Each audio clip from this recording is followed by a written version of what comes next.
Welcome to the Don't Panic Radio Show. My name is Steve Benson. That's Paul Schultz, and nothing you're about to hear is true.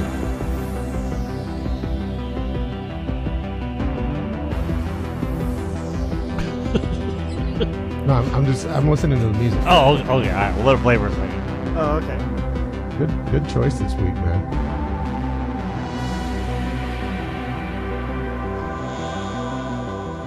We got a great one today, folks. We're going to talk to Andy Wright, William Wright on Twitter, in the Twitterverse, in the Instagramverse, and Facebook and everywhere. He's going to talk to us. He's finished Act 1 of the audiobook podcast, The New Aleph on the Worlds of Mebar. And he's going to give us kind of a recap. I'm going to ask him a few questions. We'll kind of get a little bit into what we can expect from Act 2. And just, all sorts of conversing with a friend of the show. And then Paul and I are going to talk about Stranger Things. And then if we have time, we may or may not have time. If we do have time, because, we can ramble with the best of them. Lord knows I'm a rambling man. That's right. You were born a rambling man. I was born a rambling man. I can't be tied down to one place for very long. I'm just drifting through town, That's right. If we do have time, we'll do a little T&D toward the end. If we don't have time, we promise we'll get back to it next week. Yeah. Without further ado, I don't even know that there's been any ado, but if there has been ado, there's not going to be any more, because welcome to the show, Andy Wright. Thanks for being here.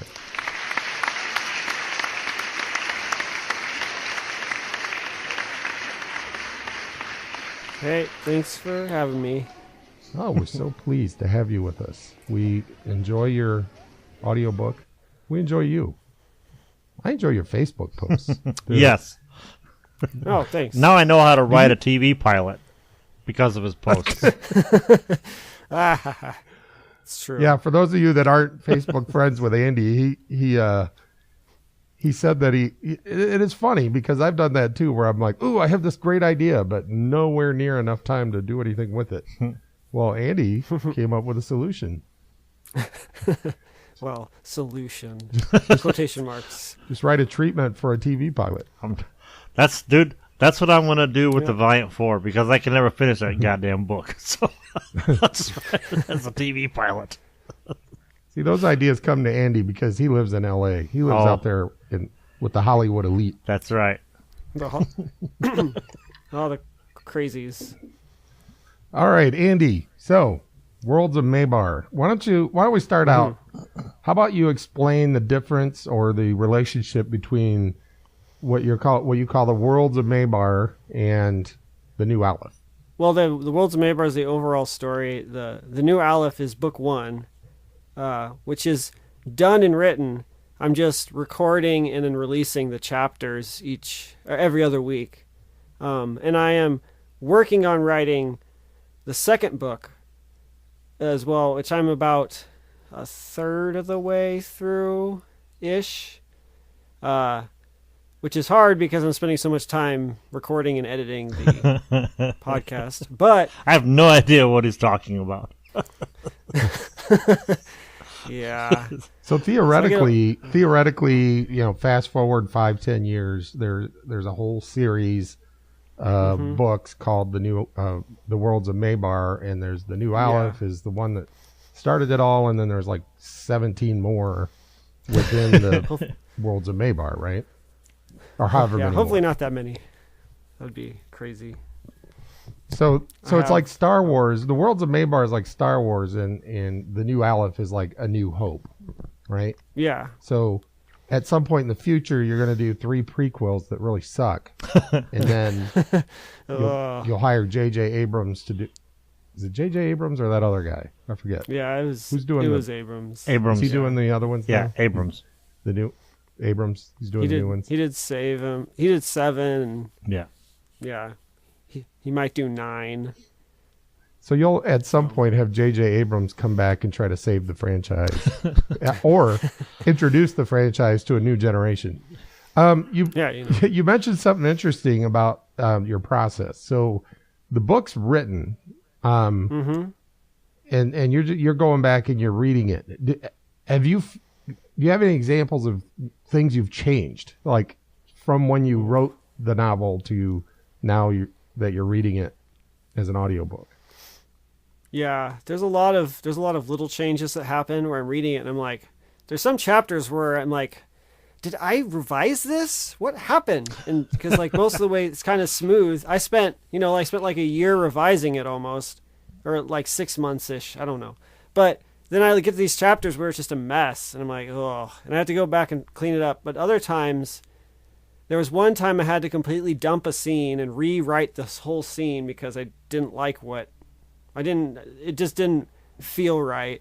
But the biggest changes that have happened multiple times is changing the order of scenes. And that was to fit the format of the podcast, because it's like, I want to end each podcast on a good punchy cliffhanger, and or just like end with on a button. But sometimes the chapters don't end that way because it's kind of just because it's the pacing of like, oh, you could just turn the page, but people can't just turn the page.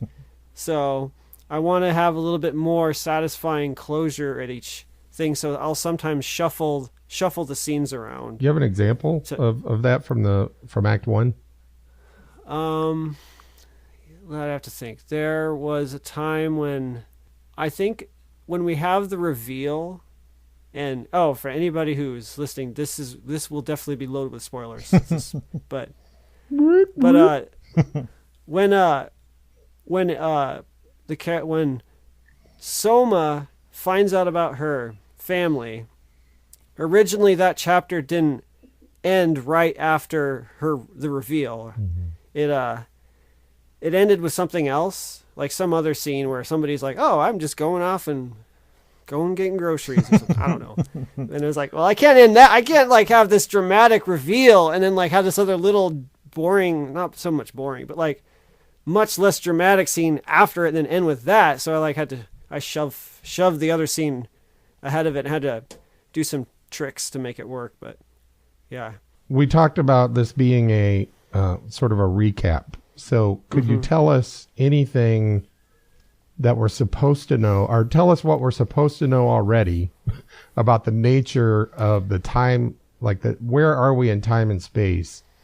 Where are the characters, I guess? Up to this point, what is the reader supposed to think or know or feel? Up to this point, we've seen that there's the two main worlds, Pan and Prometheus. And most of the characters right now are on Pan doing stuff. Soma, Aramis, and Paul are there. Nathan is on Prometheus still. And those two worlds are... The reader knows that on each world, they consider the other world to be like the land of the dead, because they figure there's this whole system of the idea of the Praevids, that if people have a hard life, they'll get to come back on the other world. But you don't see them very much on Prometheus. They're there, but they're like, they stay away from society. Where on Pan, they're very visible and kind of more integrated. And the people on Prometheus know about Pan?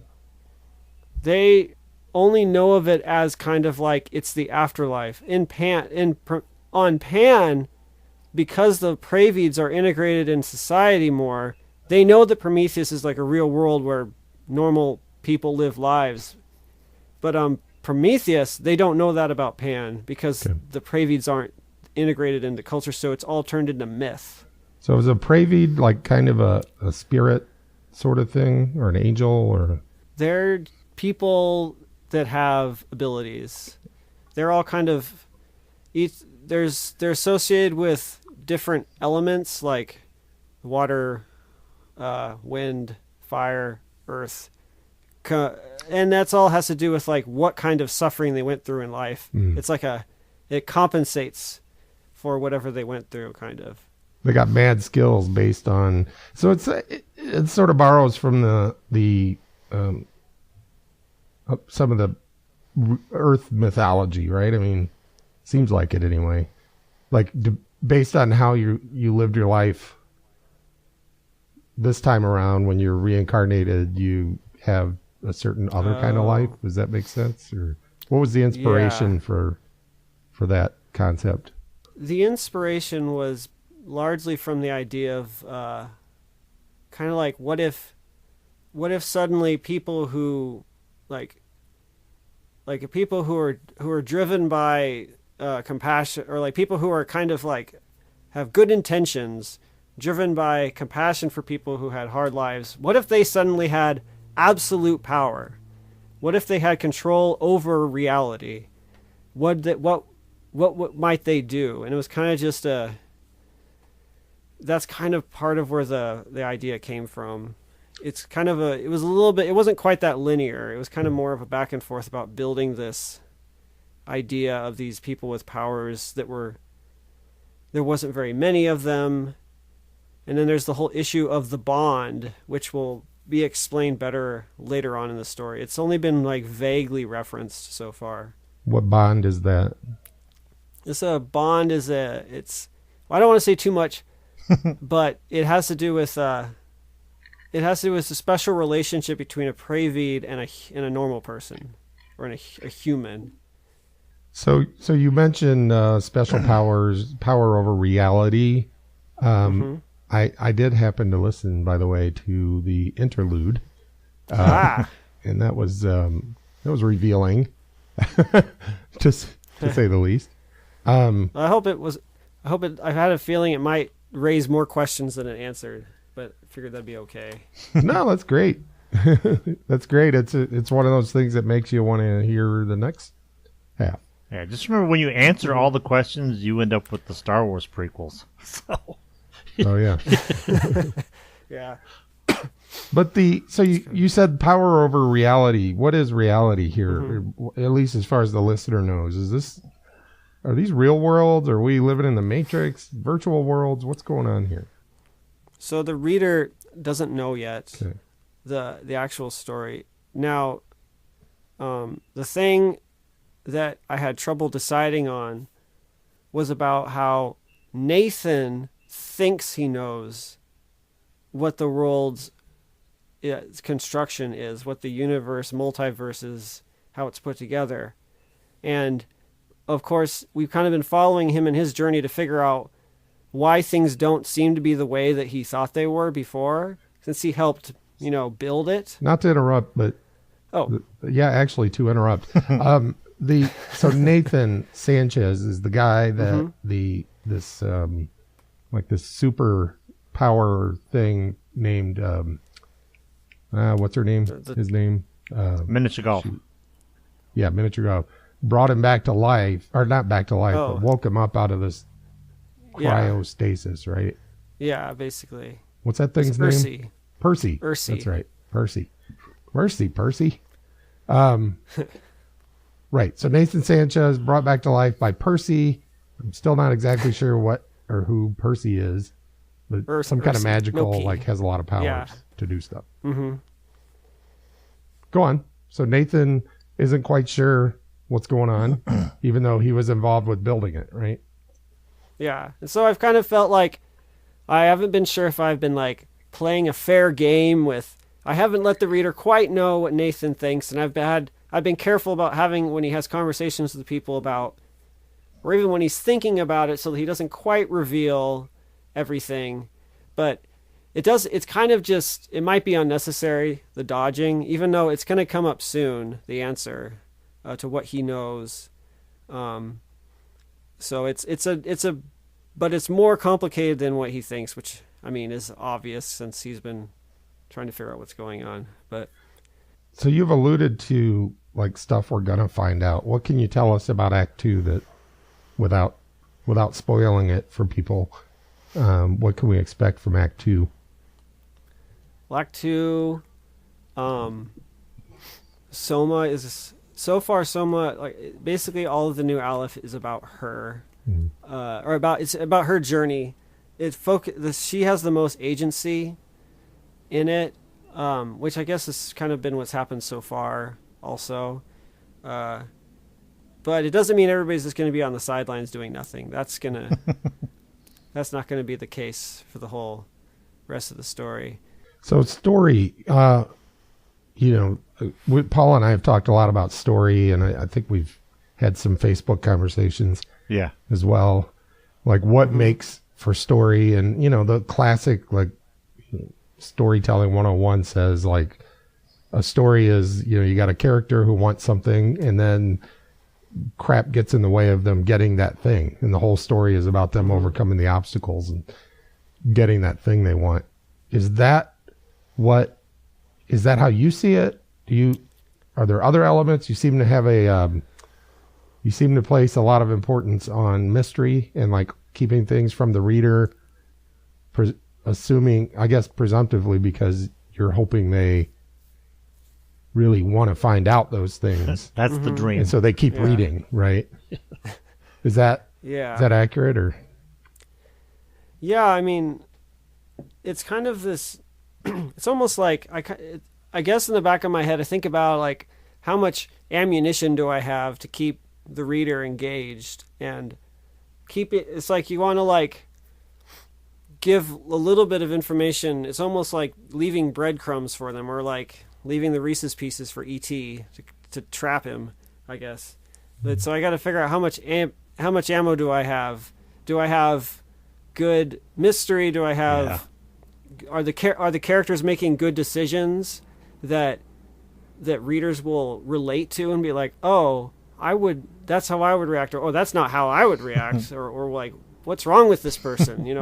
So it's like, I guess that's kind of part of it. I don't want to rely too much on the mystery of the world, though. I've seen that go bad. Like, in my opinion, that's what kind of happened with the Dune series. I read the first Dune book, and it was fantastic. But in the second book, like, he'd already revealed the world, and the world was so fascinating and so amazing to, like, see the rich culture and characters. But in the second book, he just, like, oh, let's deal with these intergalactic politics, and it's like, you're getting paid a nickel a word, so you're gonna stretch that out as much as you can. Yeah.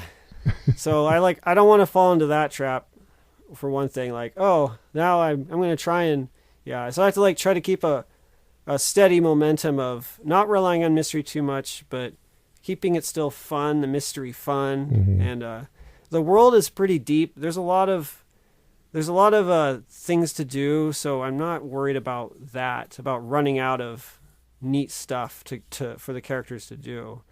Well, that sounds pretty awesome. So we're going to find out more about Soma in the Act 2, and maybe. Well, she'll be doing stuff. Yeah. Spoiler alert: Nathan will be trying to kick some ass, I imagine. Maybe he'll get some help from a Praevied or something. Maybe. Yeah, we can always hope. So I guess I should address some questions. Yeah. I had so many people send in questions, guys. It was just a. Well, then why don't you narrow it down to just a few? Oh man, I'll pick a the couple. best. There's going to be a lot of people out there disappointed that I didn't get to their question, but just try next time, everybody. Show up to the book signing.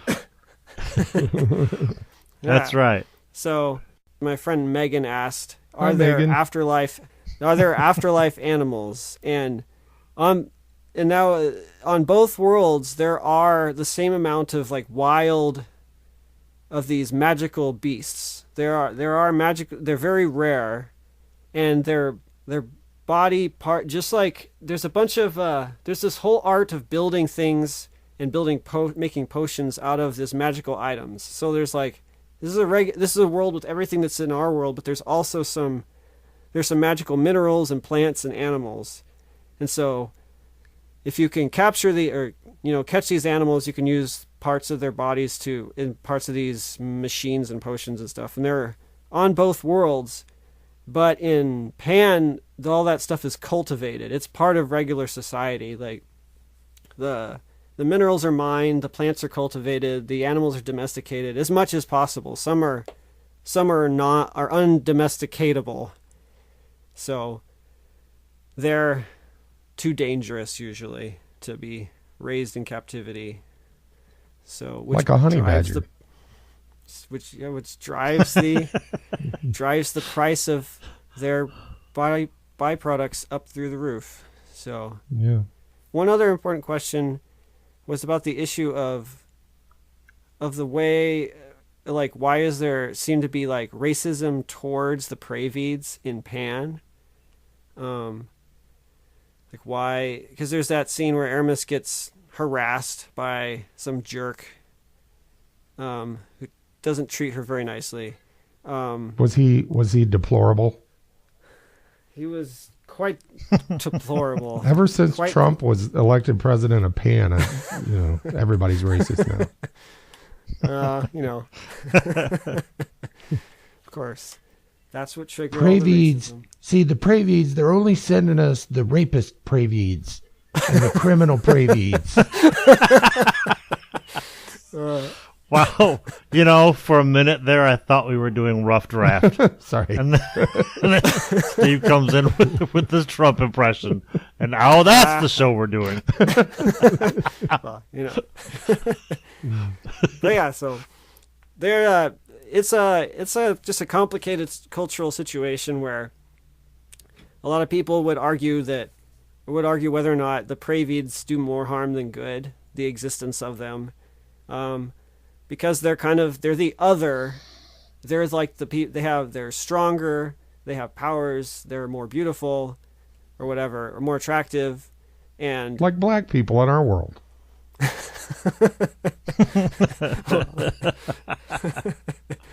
But so they're just not. They're looked down on as that they have life easy, that they just take life easy, they have everything handed to them. So there's like a lot of different levels of like society having resentment towards them, and often, and as a case with some stereotypes, there's a lot of people. There are a lot of Praevids who propagate the stereotypes, and I also want to make sure to address that we get to see a lot of Praevid culture and impressions of Praevid culture through Aramis's eyes, and she's very biased, and things aren't as black and white as she sees them. So that's always good to remember. So like, she says some stuff about she's very cynical of the Praevids themselves and their culture. Sounds like being a Praevid would be pretty awesome, though, because you got white privilege combined with looking like the hotness of a black person and the athletic ability of a black person, but you do have the society resenting them like Jews. So they don't have very much money though. That's they don't tend to bother with getting high-paying jobs or anything. So that's one thing that's. I guess But that's the stereotype anyway. The stereotype of them would be that. Would be that they're hard workers, but they don't have a lot of money. Are they very religious? No. Okay. They're not. I know where I'm this not is going They're there. not. No, they're not religious because they because they work. They often are interacting with proxies for the Alephs. So everything is too normalized for them to be that religious, because the Alephs are people that actually were raised from the dead. So it's like, oh well, it's all it's the spiritualness of the afterlife is kind of been fizzled out, which is kind of what a little bit of the journey that Paul is going on, where like his ideas of resurrection and like life after death have all kind of just been shaken by having administrators in some ethereal office somewhere deciding that actually in his case it's a little different. But Speaking of Paul, I've been doing all the talking. Paul, do you have any questions? Well, I was going to make a comment about being raised from the dead first, but raised, it has to, okay, we've all had those accidental naps where like we don't realize we fell asleep, and then when we wake up, we're so startled we don't even know how the world works. I imagine that's what we're like. Who am I? You're like Sam Beckett from Quantum Leap. You're like, I imagine that's what being raised from the dead feels like. Because 1 minute there's like a train coming at you, the next minute you're like laying on a hospital bed, like wide awake. Yeah. But I had a serious question, and then I had a something else I was gonna do. But I have a rough draft question for you.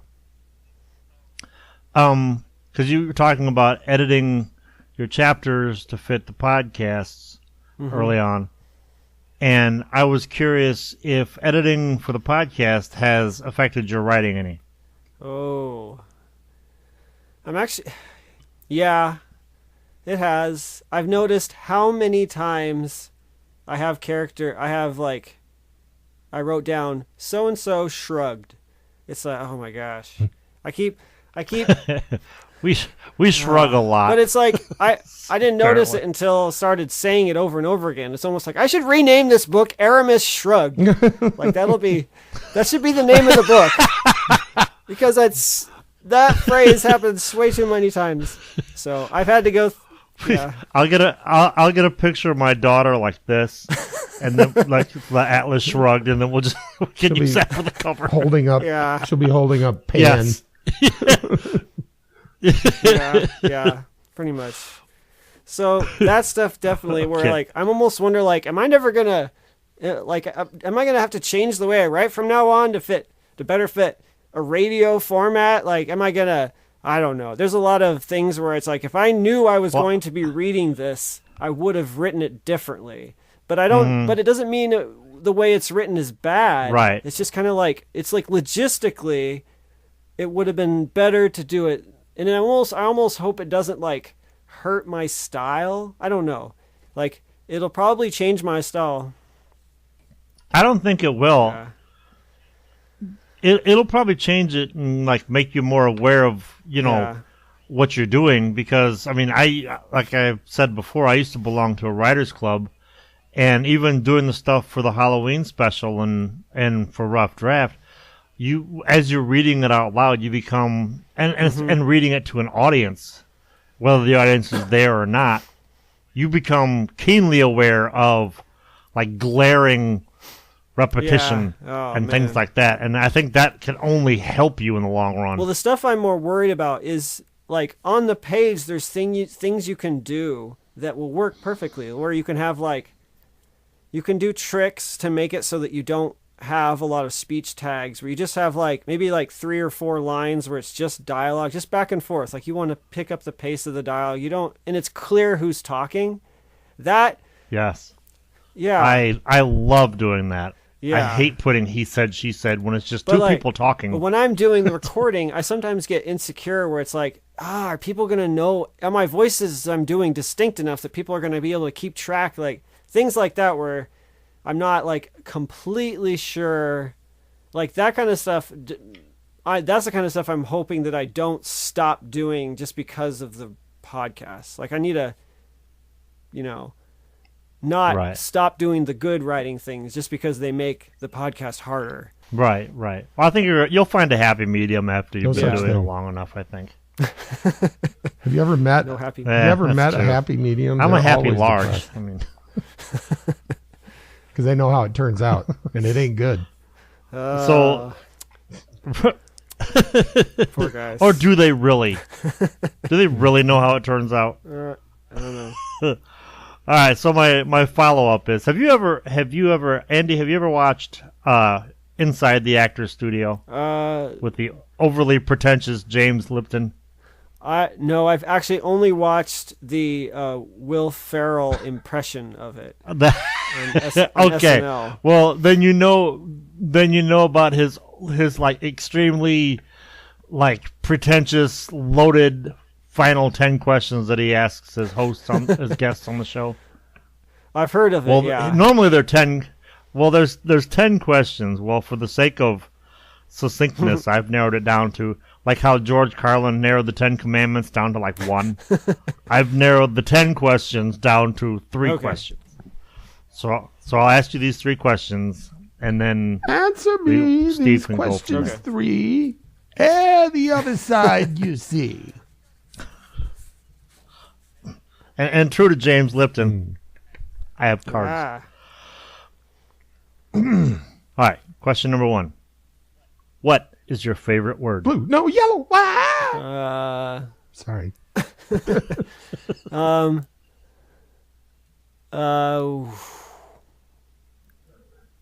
gonna just go with weird. I can't think of anything fancy right now. You use weird a lot. I do. That's fine. I've been picked on for it, but It's weird. it's okay. Well, not on this show. We'll pick on you for other reasons. Okay. Question number 2. What is your favorite curse word? Oh, I'm no good at swear words. I don't know. Well, the beauty of it is you could say anything, and I could just put in a bleep. Say fire truck. Oh no, I'm just like I guess I could just go with damn it. I don't know. It's not very fancy, but Yeah, but if it doesn't have to be fancy, but if it works, it works. All right, and now for the final one. okay. If heaven exists, what would you like to hear God say when you walk through the pearly gates? Well, there's what I hope he says, and there's what I expect him to say. I expect him to say, "I know you have questions, but just calm down." That's so. So I guess I'll just have that be my answer. Well, that's good enough. Well, this has been a pleasure. It's been an honor. Looking forward to hearing Act 2. Why don't you tell everybody where to go to find your audiobook podcast? You can either search for Worlds of Mebar, that's Mebar, on iTunes, or do worldsofmebar.com. And the best way to follow me is Instagram. That's where I'm posting the most stuff, is there, which is just at the A. William Wright, which will get you, almost anywhere will get you to me, if you stick with that. Right on, man.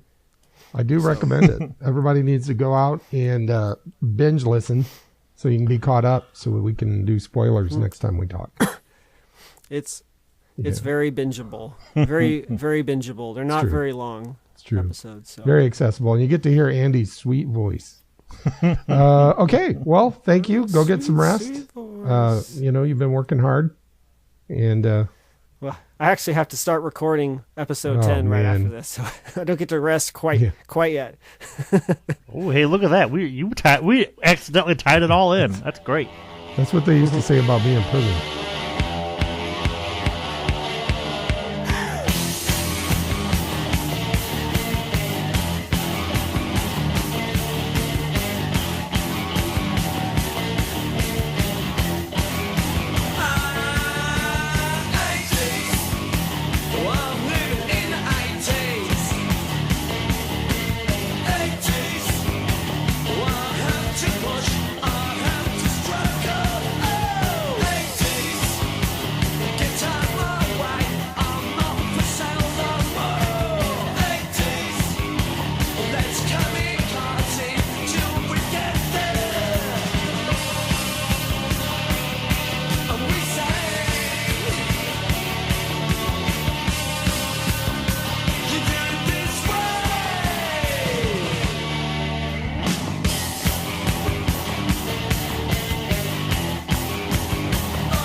Welcome back to the Don't Panic Radio Show. That was a sweet conversation.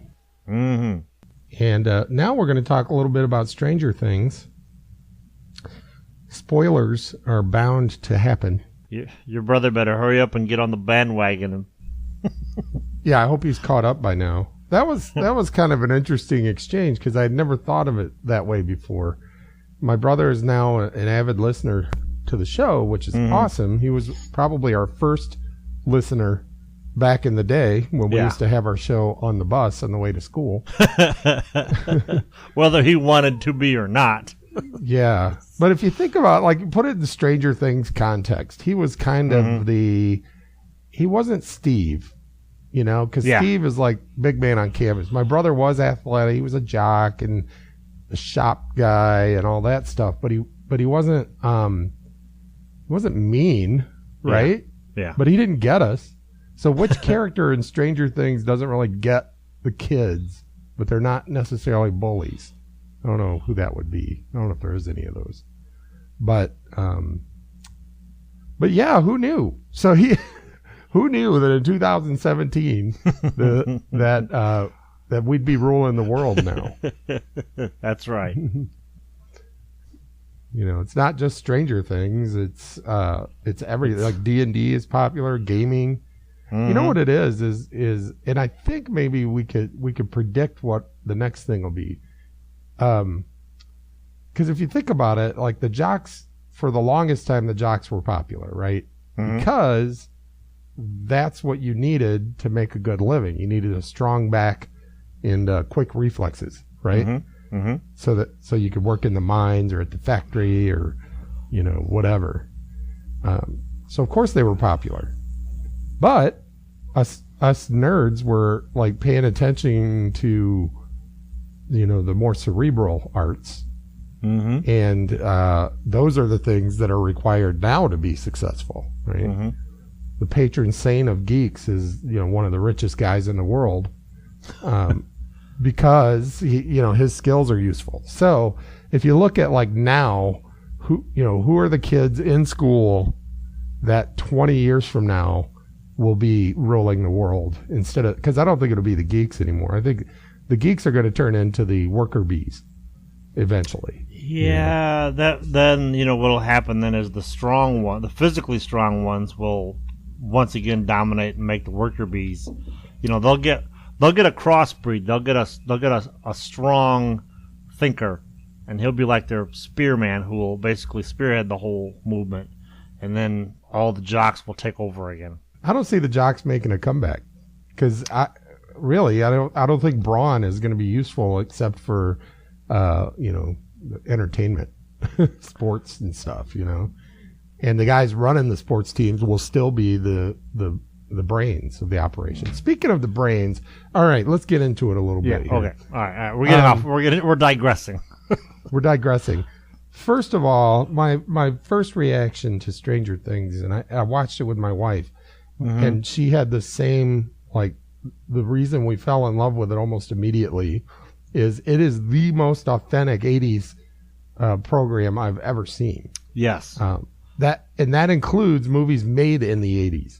Yeah. Yes. And it even surpasses. I'm a big fan of the comedy show The Goldbergs, which takes place in the 80s. It's close, but it's not nearly as close as Stranger Things is for basically making you feel like you're watching an 80s. I expect lines to come up on the screen periodically like you're watching a videotape. It's so 80s. Yeah. Oh yeah, when it's dark on the screen, you see the little speckles of the from the celluloid of the film or whatever, the acetate. Well, they had said that for season 2, I guess there was a way you could adjust your television to make it look more 80s, but I'm like, I was gonna do that because I'd forget how to reset them, so I didn't do that. Well, I mean, if you watch a movie, even a movie made in the 80s, but movies about the 80s. They're an idealized version of the 80s. All the kids have perfect skin.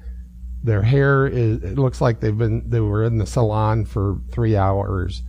Great makeup. Everybody's clothes are like ultra stylish for the period.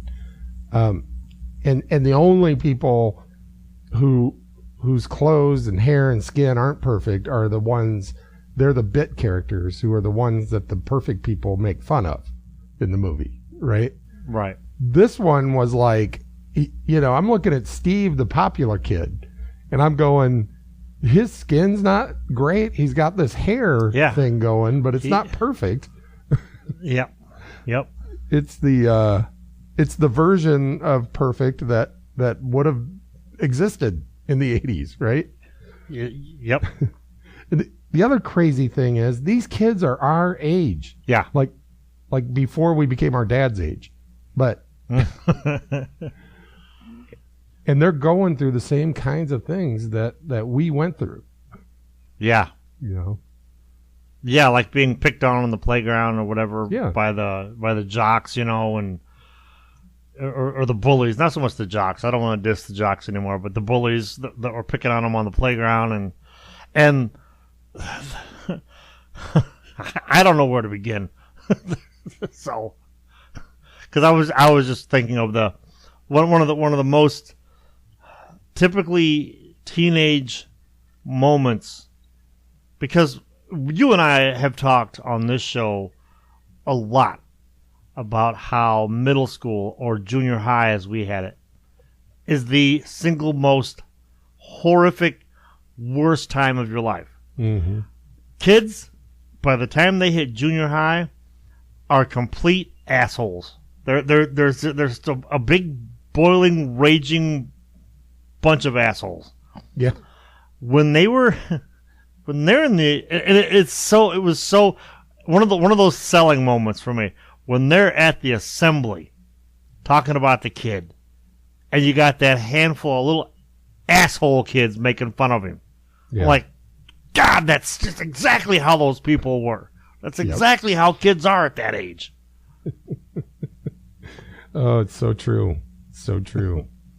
And, I'm not going to just French kiss this movie, this show the whole time, because there are one problem I do have is these kids, they have it a little bit too good, we didn't have walkie-talkies. Yeah, we didn't have. Their parents were rich. Well, except for Winona Ryder, she obviously wasn't. But. Yeah, where did that kid get the money to get a walkie-talkie? Yeah, because that thing would have cost him $12. Yeah, in 1980, whatever, and that's a lot of money. Well, and a bike that is put together and works. Now they lived. Now they did live in the suburbs. Yeah. So there's that. We did not. We had the good fortune of growing up in the sub. We were country poor. We were country as Andy's favorite word. We were country as damn it. That's right. So the thing I think the thing that sold me on the authenticity was the pool party. With where what's her name? I can't remember her name. I know Barb, but what's the main character? What's her name? Nancy. Thank you, Nancy. And Barb, they go to this party, and I never, and I don't think you did either. We never went to these kind of things, right? We were never invited to them. So I think of it as like a rite of passage, almost like throughout history, for millennia, men and women, they want to get together, right? Mm-hmm. And I assume that all men and women used to do this, right? The very attractive ones would pair up with each other, and there would be this little dance that they do where the dude's trying to be cool, which Steve is trying to be cool. He's doing there's this great exchange where he's shotgunning the beer, and she just looks at him. She's like, "Oh, you're just a cliche," and he goes, "Oh, I'm a cliche." He's like, "You're a cliche. You get the good grades. Yeah. You don't ever." And she's like, "That was a John Hughes moment right there. That whole exchange was a John Hughes moment." That's a great point. We were right. Don't you forget about me. And I was thinking, the Barb character was really well done. Yeah, right? Barb is the most 80s character in the entire franchise. Yeah. I mean, she just The glasses, is. the hair, Yep. the shirt. Yeah. And Constance pointed this out. My wife pointed out that she's like, one of the great things is the style, like the wallpaper in the houses and the different styles in the houses, the people's clothes, people's hair and stuff. It's exactly like it was in the 80s, which is it's not 80s style. Right. Like a lot of that stuff is from the 70s. Right.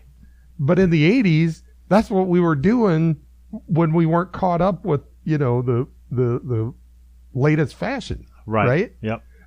Which is perfect. I mean, these guys, let me say something. The Duffer Brothers, okay? And at the beginning of every episode, it's like, produced by the Duffer Brothers or whatever. Like we're supposed to know who the Duffer Brothers are. Are we supposed to know who they are? It always makes me feel so uncool because I'm like, I don't know who the Duffer Brothers are. It's like, what is it, John and Nathan Duffer? If they said that, I'd be like, oh, okay. But no, it's like the Duffer Brothers. They're like, what are they, like the Coen Brothers? Or the Cook Brothers or something all of a sudden? What's with that? Are they well known already? They have done work in the past. This was their their first 100% them production. All right. They've done stuff for other like the more like surreal television show type programming. They've done work with that, and then this just became their big breakout. Gotcha. So anyway, they must be our age. They must have been in middle school. I think they're. in the 80s, I think they're a little bit younger than us, actually. Which is they just watched a lot of 80s movies. I feel like it would have been cool. Well, here's the thing. They were a little too nice to Barb, first of all. They're like encouraging her to have fun. It's like, oh, come on, Barb, you shotgun a beer. I kind of feel like in reality it would have been more of like, although here's the good thing. Steve, one of the things I love about the whole series in season 2, bringing in season 2, is the characters actually change. Like they grow and they learn, and like Steve becomes a different person. He's not so different that he's not Steve anymore, but he's like a Steve who has learned a lot about himself and has matured and like has started thinking about other people, and has a different approach to life and everything. And maybe them being nice to Barb was sort of a foreshadowing of that, It could be he's not all bad. His friend is. His friends. No, they could go fall off a cliff, but he's kind of in that in between, stage. Yeah. It makes sense though that this kind of thing would go on because the women at that age, okay, 16 to 18 to 20-ish, are like as fertile as they're ever going to be, and the eggs are fresh. And they're they're wide open. They're just spread out. They're like a porn star. Those eggs are spread out like waiting for a sperm, right? And men are at their physical powers. Like they got no, like the ones who are in great shape, they got no guts. They can go all night. They can go 7 times if they want to. And they're as fertile as they're ever going to be, right? So evolutionarily, it makes total sense. And it makes sense that the attractive ones would come together, right? Because I always used to think about how unfair it was. Like, why do attractive people have all the fun? And I thought, well, they don't. I had it all wrong, right? If there had been a dude there for Barb, like somebody, like let's say Barb is a 4 or a 6, okay? If there had been a 4 to 6 dude, they would have been doing whatever, the unattractive version or whatever, the same thing. They would have been figuring out how to mate as well, right? Or figuring out how to avoid mating in our modern society. And so I was like, it makes total sense. And then I was thinking about how, you and I when I look at pictures of us from those days, I think, why didn't I realize I was just like a bottle of gel and maybe a new shirt away from being one of the attractive people, right? I mean, we had friends who, God bless them, there's nothing they could have done, right? They could have gone on Extreme Makeover, and those people would have been like, I'm sorry, we'll find you an opposite sex version of you, but there's no way you're going to be attractive, okay? But with you and me, I mean, we could have cleaned up. And then it was funny because I never did those things. I never went to the pool party. I never went to the regular parties. I never did any of that stuff. And then I left home, graduated from high school, went off to college, and then I did some of that, and I was like, is this what they were doing in high school? Oh, my God. Is this what I missed? Holy shit. And I was like, I got to do more of this. I got to make up for lost time.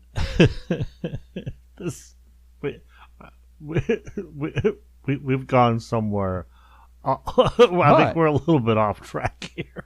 Well, no, I'm still this is emotionally what I was going through during this episode. Oh, okay. And I was thinking that my sexual development was stunted because I didn't have any of these.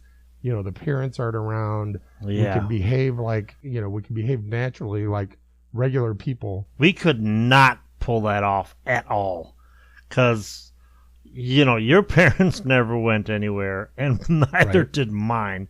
And on the off chance my parents did go anywhere, there was like 5 other kids in the house. So, well, the thing that shaped me, and I don't want to speak for you, but the types of things that shaped me were unhealthy experiences, like things that didn't really happen naturally. Mm-hmm. It was either the result of a predator type relationship, not me being the predator, but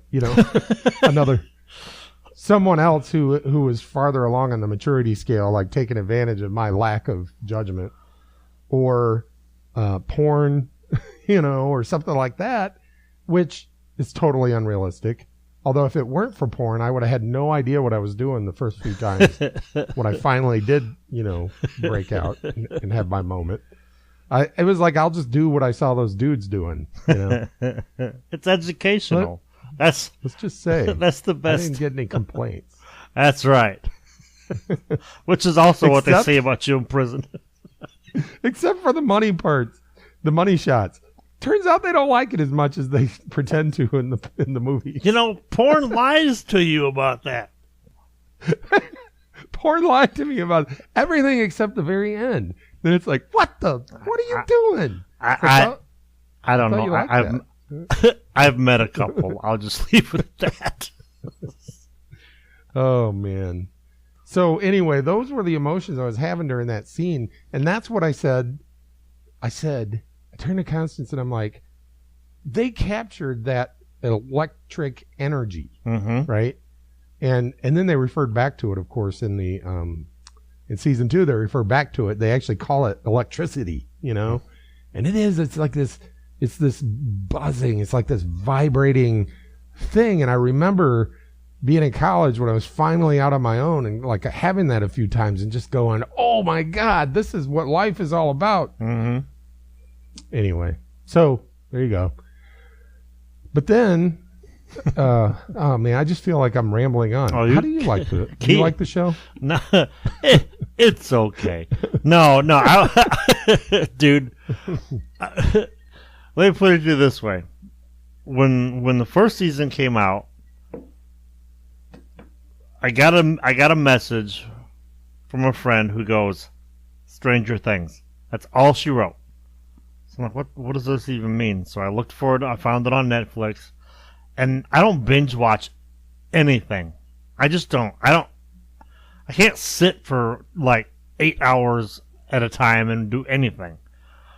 Well, I ended up doing that for this because I got so caught up into it. By season 4, I was hooked. I was season 4. By episode 4, I was hooked on it. and I wanted to see how it played out. And I'm messaging her the whole time while this is on, because there's just so much about it. Well, then my daughter comes home from school, and I'm like, you have to watch this with me. Now, she's at that age where she doesn't want to do anything with her dad because parents are square. So I made her sit down, and we started watching it again. Well, as they would say on SpongeBob, 8 hours later. So I watched it twice in one day. And then when season 2 debuted, I was sitting doing something. I don't know what the hell I was doing. And I was like, wait a minute. Because I think it was the 27th. I'm like, it's the 27th. Holy shit. So I got up and I ran, and my daughter's asleep, right? She's later. I ran in and jumped on the bed. I'm like, hello. She's like, what? It's the 27th. She's like, okay. She like gets up and realized I saw like the thing in her eye just went, don't start it without me. So we sat down and basically binge watched it again. And for the fact that it gets she and I to sit down and do something together, that show is the best show ever. Because it rarely happens anymore. I absolutely love it. I don't think there's anything I can't. Well, when season 2 came out, we started watching it. The opening credits, and I looked over it. I'm like, this season could totally suck ass, and we wouldn't care. It's just like, you're right, because we were so stoked for it to be, that it was finally out. So, yeah, no, it's fantastic. Nice. It's like, I don't know, it's the show we've been waiting our whole lives for, I guess. Because, like you said, there's so much of us and our generation of, nerds or whatever we would have been called back then, dorks, nerds, geeks, whatever, that,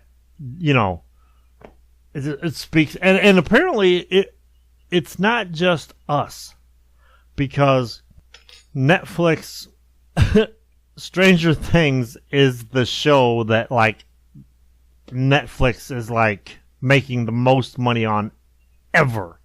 I mean, it's so, okay, you can only watch it on Netflix.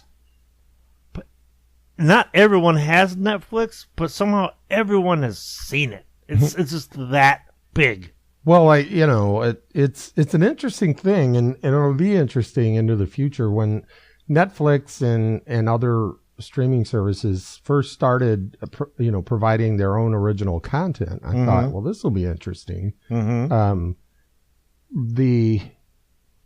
It would be interesting to hear how they measure the impact of a show like Stranger Things, because first of all, they know, like if you think about the old days of regular broadcast TV, like they knew what their ratings were kind of, because they had Nielsen ratings or whatever. But everybody had access to that channel, right? So they'd use these Nielsen ratings to go to the advertisers and go, look, you should pay us more money because look how many people watch this thing, right? Whereas with like Stranger Things, they know exactly how many people watched it. Yes. Yeah. In fact, they know how many people watched each episode and how much of each episode and how many times they watched each episode. I mean, they have data coming out their wazoos, right? And they also can look at their subscriber numbers, like pre-Stranger Things, post-Stranger Things, and when a new season comes out, do we get more subscribers? Do people unsubscribe and then resubscribe? So it's like a frontier. And Facebook's starting to pay for original content. Mike Rowe has a new show that's only available on Facebook. It's like Facebook TV or something like that. And I don't know if you have to pay extra for it. I haven't looked into it, but it's really interesting because I think what that means for us is, Netflix can do whatever they want, right? They can call up a studio and go, make us 5 5 episodes of that weird thing that you talked about, right? They don't have to worry about, well, we can only have so many shows and we only have so many time slots, and we can't have a dud because we'd have people not watching during that time slot. No, you put it out there and nobody watches it. You can it and you chalk it up till we learn something. Well, Netflix is going to be having a lot of free space here pretty soon because Disney is starting its own streaming network. So all of the Marvel TV shows that have been like, what are the popular ones? Jessica Jones and Daredevil, and now Punisher's coming out pretty soon. They're going to be going over to the Disney Channel, the Disney streaming network, leaving Netflix hanging high and dry. So they're going to have a whole lot of room for new stuff. So it'll be interesting to see where that goes. Well, the great thing is they have an infinite amount of room, right? Right. Whether those things leave or don't leave or whatever. Right. Which also, it's interesting because they are now a content creator, content provider, as opposed to just a platform where you can go watch shows. Right. So if they want to have a superhero show, they can hire a studio to make a superhero show. Well, I think they already. I think they already have. So I think they knew that was going to happen, and they made a deal with Mark Millar, who's the writer who created the. Have you seen the Kick-Ass movies? Not Badass, Kick-Ass. No. Okay, well, he's a hugely popular comic book writer, and he recently started what he calls the Millarverse, and I guess that's something that they're going to be using to probably fill that void on Netflix from all the Marvel shows leaving them. So. Well, I think we've managed to only talk about season 1, so that. I think what that means is we can tell people that they can feel free to listen to this episode even if they're not caught up on season 2. Right. In fact, we didn't really even give any spoilers away from season 1. No, not at all. Now that we've talked about the show a little bit, and we've talked about our favorite like scenes or moments in the series, season 1, who is your favorite character in season 1? Well, look. Anybody who I've ever talked to about the show says Hopper is their favorite character. Because he is. Right? So I could easily say Hopper's my favorite character. Yeah. I could easily say that. But I got to say, because it's Winona Ryder, and it's the first time in maybe ever that I've seen Winona Ryder play a character other than Winona Ryder. I got to say, the depth of her character, the mother, is unbelievably good. And just the way, my favorite thing about the mom, I forget her name. What's her name? Paula? No. Joyce. My favorite thing about her is she reacts not how a mother in a horror movie reacts to the monsters, but she reacts how a mother would react in real life. Yes. You know? She's like, I am mother, hear me roar. Yep. But she's also like freaking out. But she doesn't turn into a little puddle of goo, right? Right. And okay, I know it looks crazy, but it's what I'm doing. Mm-hmm. You know, I'm doing this because I got to save my boy, right? And the true mark of a great actor for me, especially an actor who I got so used to playing the same character over and over, right, is I kept forgetting it was Winona Ryder. Yes, you are exactly right. You forget that you're watching the girl from Heathers and Beetlejuice and Dracula and all that stuff. She's the mom. She plays the mom perfectly. She's that kid's mom. Mm-hmm. She is acting. Now, I don't know how I know this because to my knowledge, there's never been a real mom who's had to deal with supernatural monsters and stuff. Mm. But there have been plenty of moms who've had to deal with missing kids. Yes.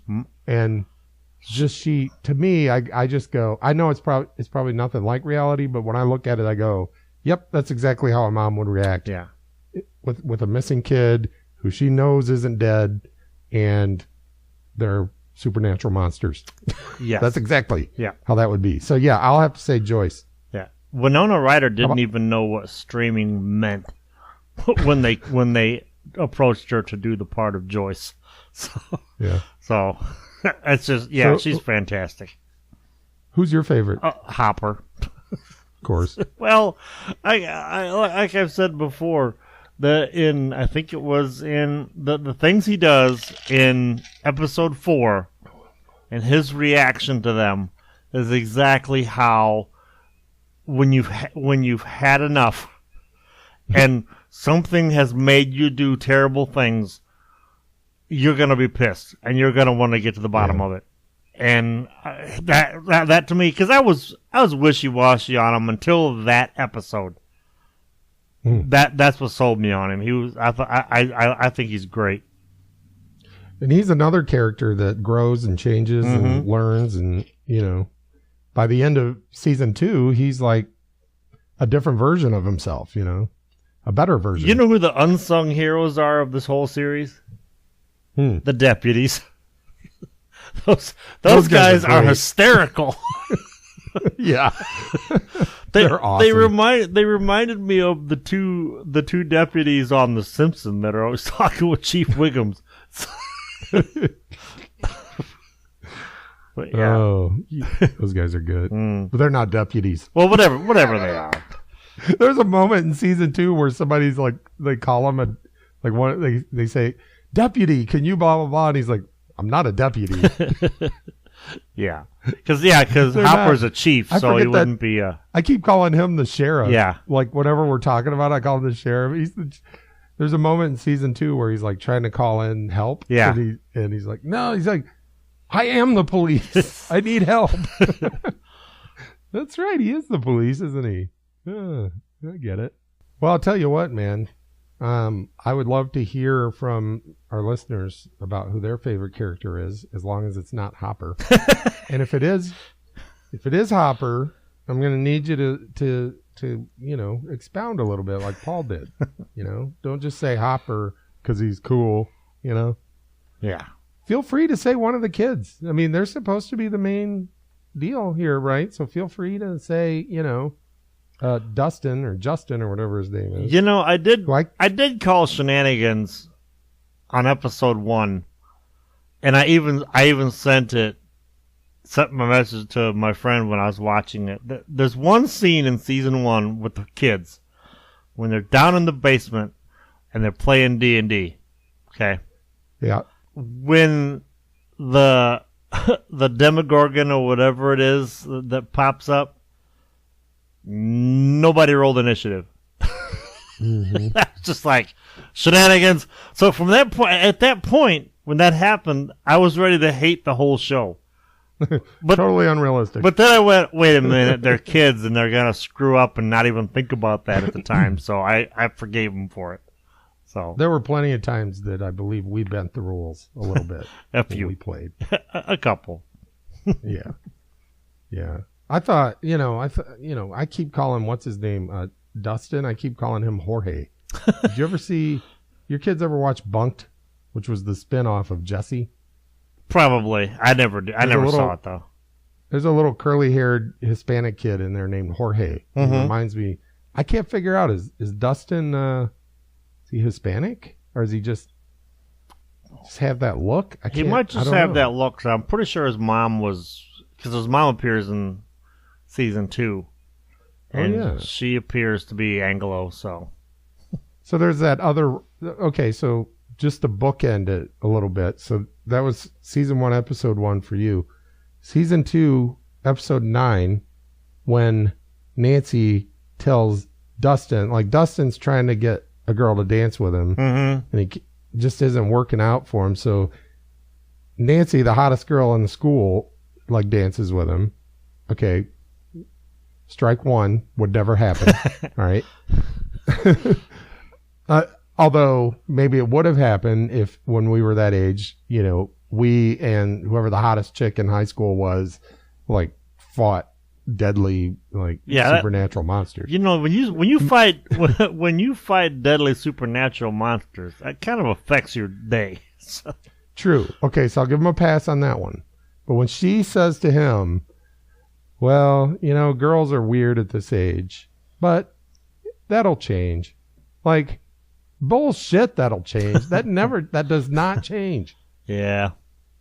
Girls are weird all the way through high school. Now, the only caveat I'll say is I did not have Jorge's confidence. Jorge did the hair. He went up and asked everybody. I didn't have that kind of confidence. I asked maybe once, but I never went to a dance in junior high. But if I had, I would have asked one time, would have got shot down, and I would have been done with that. I've been like, well, that's that. You'd have been showing up at my house. Let's play some D&D. Yeah, we'll play D&D. You're like, then you'd be like, that's why I never go to those. That's right. dances. Roll initiative. So, yeah, roll initiative. Oh, man, what do you say we sort of wrap it up and move on from there? That's what they said about me in prison. Yeah. So, yeah, hey, listeners, let us know what your favorite character is. And what we'll do is we'll get back to T&D next time around. Yeah. And then at some future, this gives you extra time to check out season 2, because we're going to talk about season 2, and you're going to be mad if we give away spoilers. Right. I'm to the point because I didn't watch season 1 until recently. Like I have them confused. I can't even remember how season 1 ended. I'm just like, oh yeah, wait a minute. Oh yeah, now I remember. But yeah, okay, now I remember. But anyway, we just rolled right in like last episode of season 1. Okay, let's check out season 2. Oh yeah, you would have. All kind of ran together. Oh man, it was a long year for me and Arlo. We need to find out what happened. Well, I don't know how. See, this is the weird thing when they do. So, okay, we got to go check out Beyond Stranger Things, because apparently there's that talk show that we weren't supposed to watch until after we got done. Yes.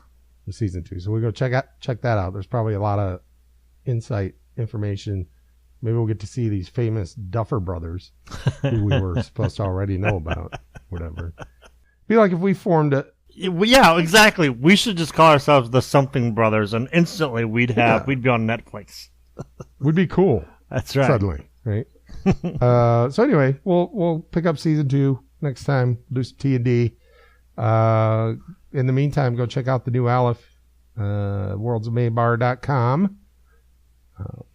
William Wright on all the things. I'm trying to think, is there anything else we need to cover before we sign off? No, I think you got it, man. In that case, for William Wright, for Paul Schultz, and for the Duffer Brothers, I'm Steve Benson. This has been the Don't Panic Radio Show. And nothing you just heard was true.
It's every corner abandoned too soon. Set down with due care. Don't walk away in silence. Don't walk away.